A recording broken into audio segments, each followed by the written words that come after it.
Assalamualaikum warahmatullahi wabarakatuh. Saleh dan salehah, gimana nih kabar kalian hari ini? Semoga sehat walafiat dan bersemangat. Sebelum kita memulai pembelajaran, marilah bersama-sama kita berdoa terlebih dahulu. Berdoa dimulai. Bismillahirrahmanirrahim. Rabbi zidni ilman warzuqni fahman. Amin. Semoga kegiatan pembelajaran kita hari ini berjalan dengan lancar. Saleh dan salehah, walaupun kita belajar di rumah, jangan lupa selalu jaga kebersihan dan melaksanakan protokol kesehatan. Pada pembelajaran sebelumnya, pada tema 1, kita telah belajar tentang cara perkembangbiakan tumbuhan dan hewan. Masih berhubungan dengan tumbuhan dan hewan, pertemuan kali ini yaitu tema 2, kita akan membahas tentang cara tumbuhan dan hewan beradaptasi. Apa itu adaptasi? Akan kita bahas pada pertemuan kali ini. Nah, pada pembelajaran kali ini kita akan fokus membahas tentang cara tumbuhan beradaptasi. Dengan tujuan pembelajaran, siswa dapat menjelaskan cara tumbuhan beradaptasi terhadap lingkungan dan cara tumbuhan melindungi diri. Setiap makhluk hidup yang ada di muka bumi ini telah dibekali oleh Tuhan Yang Maha Kuasa dengan kemampuan untuk mempertahankan dirinya, yaitu mempertahankan jenisnya agar tidak punah dan tetap lestari. Mereka juga dibekali dengan kemampuan untuk mempertahankan dirinya dari predator atau pemangsa, serta perubahan yang terjadi pada lingkungan. Saleh dan salehah, tahukah kalian apa itu adaptasi? Adaptasi adalah cara makhluk hidup untuk menyesuaikan diri terhadap lingkungannya. Lingkungan tempat tinggal makhluk hidup disebut dengan habitat. Nah, bagaimana cara makhluk hidup untuk menyesuaikan diri? Berikut adalah jenis-jenis adaptasi pada tumbuhan. Yuk kita simak penjelasan berikut ini.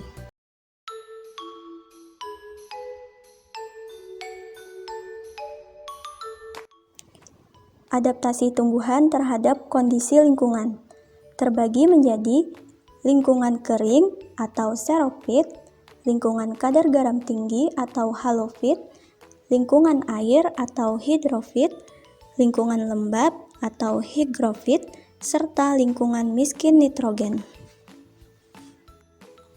Yang pertama, adaptasi tumbuhan di lingkungan kering atau xerophyt. Contohnya adalah kaktus, pohon kurma, lidah buaya, dan cocor bebek. Ciri-ciri tumbuhan yang beradaptasi di lingkungan kering memiliki batang yang tebal dan berisi cadangan air, akar sangat panjang untuk mencari air, daun termodifikasi menjadi duri untuk mengurangi penguapan, serta permukaan batang yang berlapis lilin untuk mengurangi penguapan. Yang kedua, adaptasi tumbuhan di lingkungan kadar garam tinggi atau disebut juga dengan halophyt. Contohnya adalah tumbuhan bakau. Tumbuhan bakau ini memiliki ciri-ciri memiliki akar napas yang tumbuh ke atas permukaan tanah untuk memperoleh oksigen. Daunnya kaku dan tebal dengan permukaan licin, berfungsi untuk mengurangi penguapan dan menyimpan air. Bagian bawah daun bakau memiliki kelenjar untuk mengeluarkan kelebihan garam. Yang ketiga adalah adaptasi tumbuhan di lingkungan air atau disebut juga dengan hidrofit. Contohnya teratai dan eceng gondok. Teratai memiliki ciri-ciri memiliki daun yang lebar untuk mempercepat penguapan. Daunnya berlapis lilin untuk mencegah daun membusuk karena selalu terkena air. Untuk ciri-ciri eceng gondok, memiliki pangkal tangkai, daun berongga untuk membantu mengapung di permukaan air. Akarnya lebat untuk menjaga keseimbangan agar tumbuhan tidak terbalik. Yang ketiga, adaptasi tumbuhan di lingkungan lembab atau disebut juga dengan hygrofit. Contohnya pada tumbuhan begonia, tanaman paku, dan keladi. Ciri-ciri tumbuhan ini, penguapannya terjadi dengan lambat. Air yang dikeluarkan melalui struktur khusus pada daun yang disebut dengan stomata air atau hidatoda. Yang kelima, adaptasi tumbuhan di lingkungan miskin nitrogen. Contohnya adalah kantong semar dan Venus flytrap. Tumbuhan ini memerangkap serangga, kemudian mencernanya sebagai sumber nitrogen. Selanjutnya, penyesuaian diri tumbuhan untuk berkembang biak. Contohnya terjadi pada tumbuhan mawar, melati, dan anggrek. Tumbuhan tersebut memiliki mahkota bunga yang berwarna mencolok dan kelenjar nektar. Mahkota bunga yang mencolok dan kelenjar nektar tersebut berfungsi untuk menarik perhatian serangga yang membantu penyerbukan. Selanjutnya, bunga rafflesia.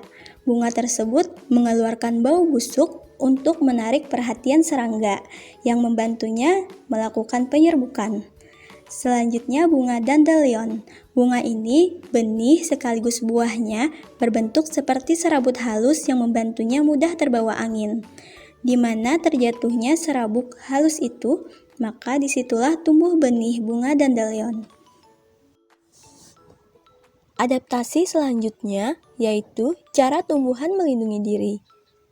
Cara tumbuhan melindungi diri dapat dilakukan dengan cara yang pertama, memiliki duri. Contohnya terjadi pada tumbuhan mawar, bougainville, rotan, kaktus, salak, putri malu, dan durian. Yang kedua, memiliki rambut halus. Terjadi pada tumbuhan bambu, jagung, terong, dan tebu. Yang ketiga, daun yang tajam. Ini terjadi pada tumbuhan lidah buaya, kaktus, dan nanas. Yang keempat, menghasilkan getah. Terjadi pada tumbuhan sawo, pepaya, karet, mangga, patah tulang, dan nangka.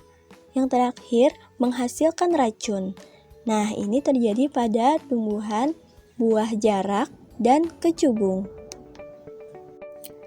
Untuk mengetahui pemahaman kalian dari materi yang telah disampaikan tadi, ayo kerjakan latihan soal berikut ini. Demikian pembelajaran kita pada hari ini, jadi dapat kita simpulkan adaptasi pada tumbuhan itu terbagi menjadi 3, yaitu adaptasi tumbuhan terhadap kondisi lingkungan, yang terbagi lagi menjadi xerofit, halofit, hidrofit, hygrofit, dan kondisi miskin nitrogen. Yang kedua yaitu penyesuaian diri tumbuhan untuk berkembang biak. Dan yang ketiga, cara tumbuhan melindungi diri dengan cara memiliki duri, memiliki rambut halus, daun yang tajam, menghasilkan getah, dan menghasilkan racun. Demikian pembelajaran kita pada hari ini. Saya akhiri. Assalamualaikum warahmatullahi wabarakatuh.